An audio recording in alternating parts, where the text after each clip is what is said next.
tuluyan na pong inalis ng Philippine Health Insurance Corporation of PhilHealth yung tinatawag po nilang single confinement policy. Ano yan? Yung mga beneficiaryo po, no, yung mga PhilHealth members na beneficiaries, maari lamang mabigyan, you can avail of the benefits, mabibigyan ka ng benepisyo, isang beses lang.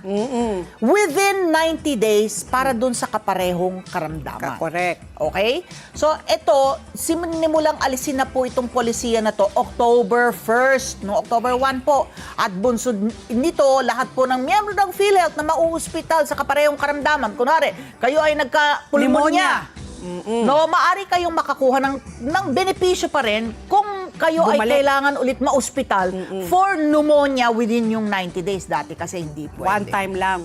Oo. So, kaugnay nito, kasi nga, noong 2023, 1,700 pneumonia patients tinanggihan ng PhilHealth. Kasi, kinailangan nila, di ba, kailangan muling ma-ospital na pneumonia ulit sa loob ng 70 araw. Tinanggihan.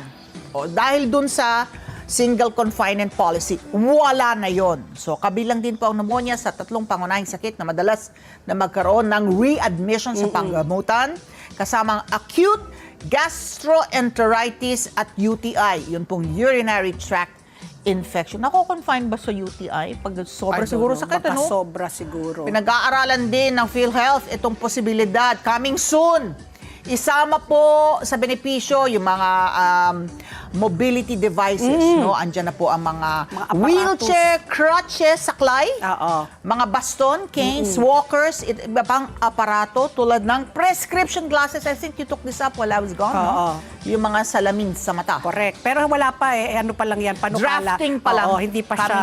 Hindi pa siya sigurado. I mean, hindi pa alam kung kailan mai-implement. Together, Sunnet 25, Sunnet 25.